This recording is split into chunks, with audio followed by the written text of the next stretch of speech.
السلام علیکم ورحمۃ اللہ وبرکاتہ۔ اعوذ باللہ من الشیطان الرجیم، بسم اللہ الرحمن الرحیم۔ رب اشرح لي صدری ویسر لي امری واحلل عقدۃ من لسانی یفقهوا قولی، ربنا زدنا علما اللهم فقهنا فی الدین، آمین یا رب العالمین۔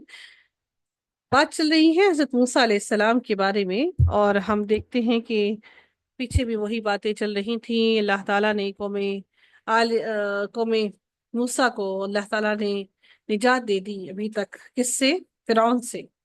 اب فرعون سے نجات حاصل کر چکے ہیں بنی اسرائیل، اور اب دیکھتے ہیں کہ ان کے ساتھ کیا معاملہ ہوا۔ اب اللہ تعالیٰ نے ان کو ایک بہت بڑی آزمائش سے نکال لیا، بہت سالوں تک وہ غلامی میں رہے۔ اللہ تعالیٰ نے اب ان پر اپنے انعامات نوازنا چاہا۔ اللہ تعالیٰ نے کبھی بھی کسی قوم کو عذاب نہیں عطا کیا جب تک کہ وہ اس قوم کے رہنے والے اپنی بہترین حالت میں، اپنی خوشحالی کی حالت میں زندگی کو انجوائے نہ کر رہے ہوں۔ اب اللہ تعالیٰ نے ان کو اب ضرورت تھی ان لوگوں کو دین کے بارے میں سکھانے کی، اللہ تعالیٰ کا بندہ بنانے کی، اور اللہ تعالیٰ کے دین پر چلنے کی۔ رب کائنات نے فرمایا وَوَعَدْنَا مُوسَىٰ 30 لَيْلَةً وَأَتْمَمْنَاهَا۔ اللہ تعالیٰ نے ارشاد فرمایا کہ أتممناها بعشر فتم میقات ربه 40 لیلہ، اور ہم نے موسیٰ سے 30 راتوں کی میعاد مقرر کی، اور ہم نے ان کو 10 راتوں سے پورا کیا، یعنی کہ 30 کے ساتھ 10 راتیں مزید بڑھا لی۔ اللہ تعالیٰ نے بنی اسرائیل کو ان کے دشمن فرعون اور آل فرعون سے نجات دلائی، اور انہیں زمین میں اقتدار عطا کرنے کا فیصلہ فرمایا۔ تو اللہ تعالیٰ نے انہیں احکام شریعت اور صحیح عقائد عطا کرنے کا ارادہ کیا۔ اس مقصد کے لیے سیدنا موسیٰ علیہ السلام کو 30 راتوں کے لیے طور پر بلوایا، پھر 10 راتوں کا مزید اضافہ کر کے اس میعاد کو 40 تک پورا کیا۔ اللہ تعالیٰ چاہتے تھے کہ سیدنا موسیٰ علیہ السلام اس عظیم موقع یعنی نزول تورات کے لیے خود کو تیار کر لیں، یا ان کے ہاں ایک عظیم موقع ہو اور وہ اس کے نزول کے لیے ان کے دل میں محبت بھی آئے، اور وہ چاہیں بھی کہ ان کو یہ اللہ تعالیٰ کی طرف سے یہ کتاب ملے۔ سیدنا موسیٰ علیہ السلام اپنی قوم کو ذلت کی زندگی سے نکال لائے تھے، مگر ارض مقدس کو حاصل کرنے اور خلافت کا فریضہ انجام دینے کے قابل ابھی نہیں تھے، یعنی کہ فلسطین۔ اس لیے اللہ تعالیٰ نے حضرت موسیٰ علیہ السلام کو مقررہ وقت میں مقررہ مقام پر ملاقات کی دعوت دی، تاکہ اللہ تعالیٰ سے براہ راست وہ ہدایات لے۔ اس سے سیدنا موسیٰ علیہ السلام کی تربیت بھی مطلوب تھی، تاکہ وہ آنے والی مشکل حالات اور جو بھی معاملات ہوں ان کے لیے پہلے سے ہی تیار ہو جائے۔ بہت سے وہ مشکل حالات حضرت موسیٰ علیہ السلام نے پہلے ہی دیکھ لیے کہ ان کی قوم نے ان کی جاتے ساتھ ہی کیا معاملہ کیا۔ اللہ تعالیٰ فرماتے ہیں وَقَالَ مُوسَىٰ لِأَخِيهِ هَارُونَ اخْلُفْنِي فِي قَوْمِي وَأَصْلِحْ وَلَا تَتَّبِعْ سَبِيلَ الْمُفْسِدِينَ۔ اور موسیٰ نے اپنے بھائی ہارون سے کہا تم میری قوم میں میری جانشین رہو۔ کیا کہا کہ میری جانشین رہو، یعنی کہ جو میں نے ان کو بتایا ہے وہی چیز ان کو سکھاتے رہنا، اور میرے جانشین رہو، اور اصلاح کرنا اور فساد کرنے والوں کے راستے کی پیروی نہ کرنا۔ سیدنا موسیٰ علیہ السلام نے اپنی روانگی سے پہلے حضرت ہارون علیہ السلام کو خلیفہ مقرر کیا، اور انہیں نصیحتیں بھی کیں۔ سیدنا ہارون علیہ السلام اور شریف اور معزز نبی تھے، اور وہ بھی روبدار شخصیت کے مالک تھے۔ سیدنا موسیٰ علیہ السلام نے جو حضرت ہارون علیہ السلام کو نصیحت کی، اس میں پہلی نصیحت اصلاح کرتے رہنا، ولا تتبع سبیل المفسدین، فساد پیدا کرنے والوں کے طریقے پر نہ چلنا۔ یہاں فساد کرنے سے مراد وہ لوگ ہیں جو نافرمانیاں کرتے ہیں، یعنی کہ نافرمانیاں کرنے والے لوگوں کے راستے پر نہ چل پڑنا۔ ان کو یہ نصیحت کر کے حضرت موسیٰ علیہ السلام روانہ ہو گئے۔ پھر اللہ تعالیٰ مزید ارشاد فرماتے ہیں وَلَمَّا جَاءَ مُوسَىٰ لِمِيقَاتِنَا وَكَلَّمَهُ رَبُّهُ قَالَ رَبِّ أَرِنِي أُنظُرْ إِلَيْكَ۔ اللہ تعالیٰ فرماتے ہیں کہ اور جب موسیٰ ہمارے مقرر کردہ وقت کے لیے آیا، جب سیدنا موسیٰ علیہ السلام اس وعدے کے مطابق پہنچ گئے جو اللہ تعالیٰ نے ان سے کیا تھا، یعنی کتاب نازل کرنے کا وعدہ، وَكَلَّمَهُ رَبُّهُ، اور اس کے رب نے اس سے کلام کیا، اللہ تعالیٰ نے ان سے کلام کیا اور اپنے کلام کے ذریعے ان کو وحی نازل کی۔ قال ربی ارینی انظر الیکا۔ حضرت موسیٰ علیہ السلام نے جب اپنے رب کی باتیں، اپنی آواز اپنے رب کی سنی اپنے کانوں سے، تو ان کے دل میں ایک چاہ اٹھی کہ کیوں نہ اللہ کو دیکھا جائے۔ ان کو دیکھنے کی چاہت ان کے دل میں آئی۔ قالا، تو اس نے کہا، کس نے؟ حضرت موسیٰ علیہ السلام نے، ربی ارینی اے میرے رب مجھے دکھا کہ میں تیری طرف دیکھوں۔ سیدنا موسیٰ علیہ السلام کے دل میں اللہ تعالیٰ کی محبت اور دیدار کی ایک طلب پیدا ہوئی، تو انہوں نے اللہ تعالیٰ سے یہ سوال کیا کہ اے میرے رب میں تیرا دیدار کرنا چاہتا ہوں۔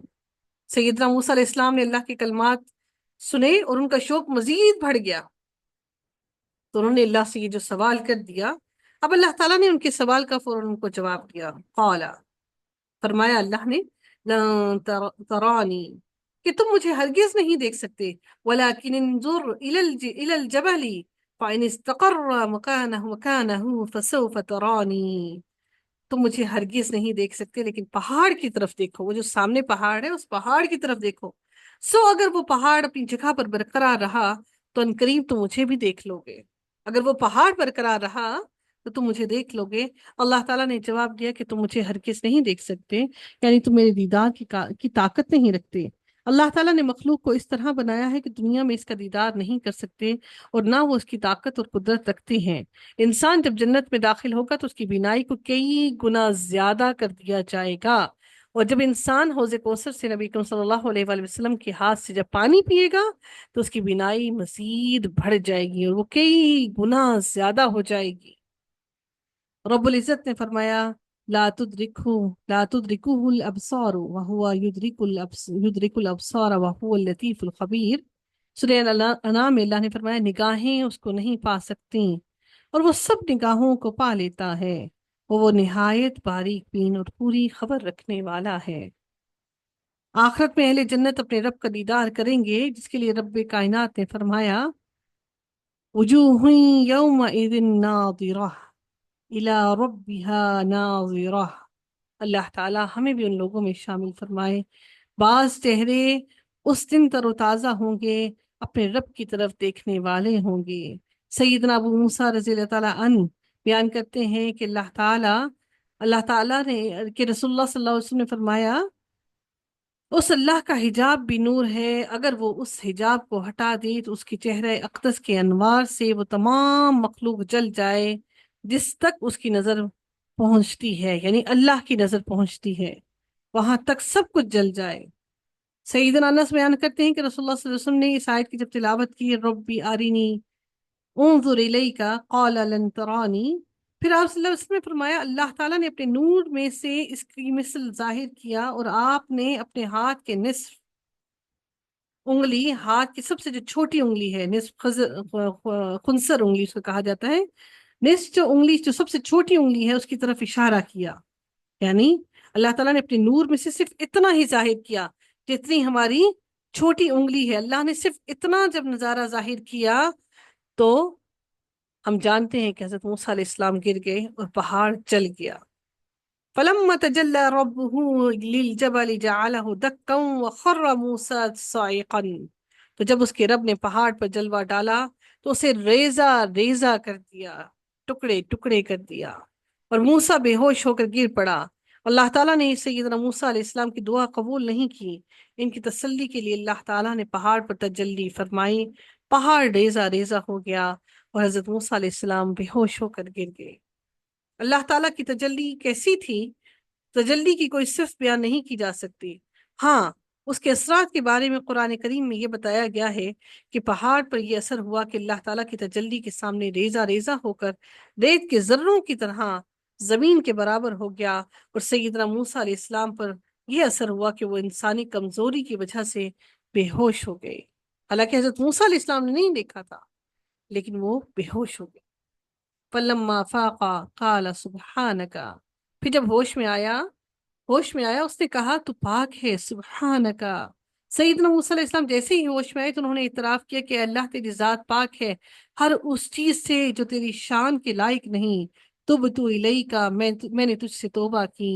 سیدنا موسیٰ علیہ السلام نے فوراً ہی توبہ کی کہ میں نے حد سے تجاوز کیا، میں اپنی سارے گناہوں اور ہر بات سے آج توبہ کرتا ہوں، وَأَنَا أَوَّلُ الْمُؤْمِنِينَ، اور میں ایمان لانے والوں میں سے سب سے پہلا ہوں۔ یعنی موسیٰ علیہ السلام اس چیز کے ساتھ اپنے ایمان کی تجدید کی جس کے ذریعے سے اللہ تعالیٰ نے ان کے ایمان کی تکمیل فرمائی، اور اس چیز کو ترک کر دیا جس کے بارے میں وہ اس سے قبل لا علم تھے۔